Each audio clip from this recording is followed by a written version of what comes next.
Paalalahanan ko po ang lahat. Wala ko sa holy water ang kinababanal ng mga kalaspas na ito. No?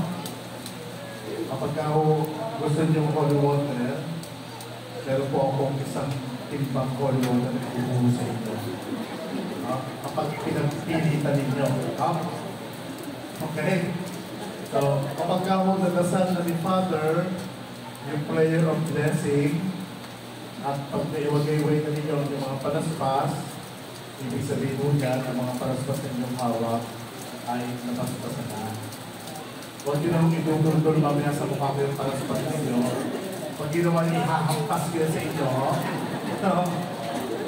Okay? Nagkakamaluhan po ba tayo? Para sa maayos. Kasi, wait lang.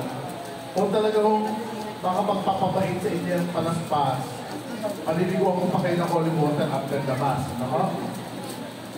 Okay, so ano ba ang sinabi ni Father?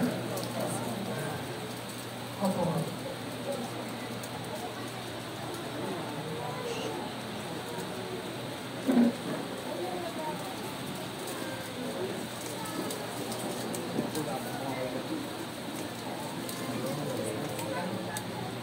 Sa ngalan ng Ama at ng Anak at ng Espiritu Santo. Mga minamahal na kapatid, 5 linggo na tayo naghahanda para sa pagdiriwang ng misteryo ng pagpapakasakit at pagkabuhay ng Panginoon. Sinikap natin unawain at tuparin ang ating pananalunan sa Diyos at sa kapwa-tao, alinsunod sa aral at kahalimbawa ni Jesucristo. Sa isa ng pong simbahan, sinisimulan natin ngayon ang mga mahal na araw.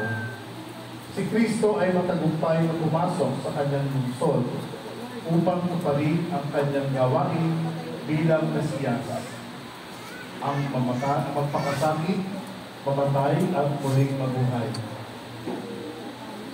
Taipin natin ngayon sasaliwain sa alaala ang kanyang pagkakalay ng sarili para sa ating lahat at sundan natin siya ng may buhay na pananampalataya. Kaisa niya sa pagdurusa sa krus, tayo nawa makisalo sa pagtatagumpay niya sa kamatayan at sa kanyang bagong buhay. Kayo po ay isasagawa ang panalangin paspas. Ito po ang nakapagpapabanal sa mga palaspas na yan. Ginagawa lang po natin na maglinis ka ng holy water, iwala tayo na ang tubig ay hindi meron ding bisa na nakapagpabanal.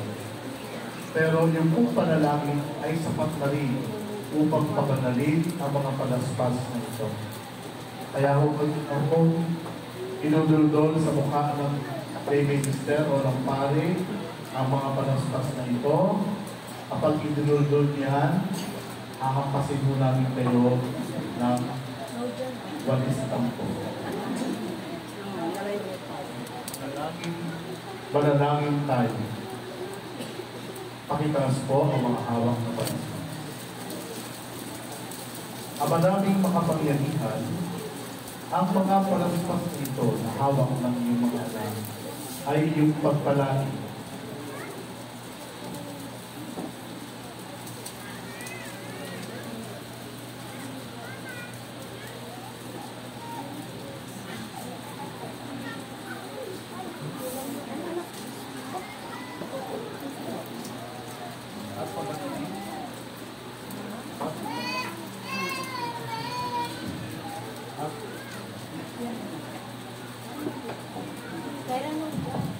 Ang papanalin upang sa masaya naming pagbubulig sa Mesiyas sa aming hari. Siya'y aming masundan at sa pamamagitan niya'y aming sakitin ang hindi magmamaliw sa lungsod ng Jerusalem na kanyang pinagahalian kasama mo at ng Espiritu Santo magpasawalan hanggan. Amen. Awitin ang osana habang binabasbasan ng mga laing ministro ang mga palaspas.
Pakikinggan ang pagpapahayag ng mabuting balita.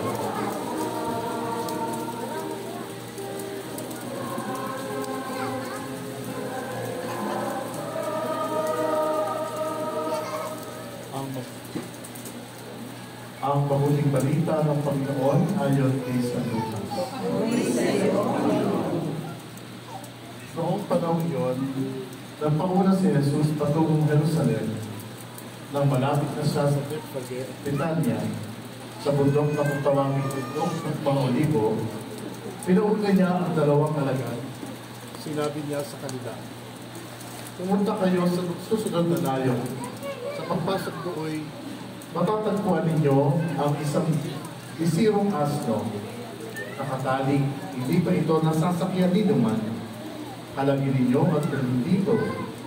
Kapag may nagtanong kung bakit ninyo kinakalag, sabihin ninyo kailangan ng Panginoon. Kaya lumakad na mga inutusan at natagpuan nga nila ang asno, ayon sa sinabi sa kanila ni Jesus. Samantalang kinakalag nila ito, tinanong sila ng mga may-ari, bakit ninyo kinakalag yan? Kailangan ito ng Panginoon, tugon nila. Dinala nila kay Jesus ang asno at matapos musinis ang isapin sa likod nito ang kanilang mga balaban. Sila'y pinasakay nila. Nagpatuloy si Jesus sa kanyang paglalakbay at sa kanyang daraanan na may nilalatag na mga tao ang kanilang mga balaban.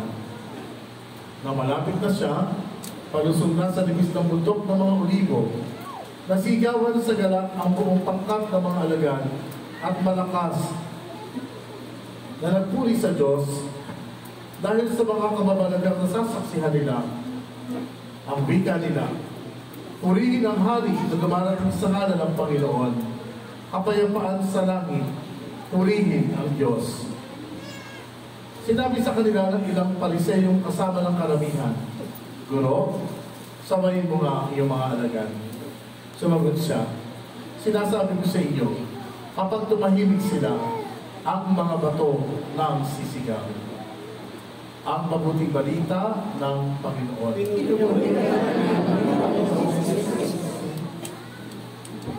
Mga minamahal na kapatid, tularan natin ang mga taong nagpuri kay Jesus sa Jerusalem. Kaya ating sasagawa ang prosesyon sa kanyang karangalan, taglay ang kapayapaan.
Manalangin tayo.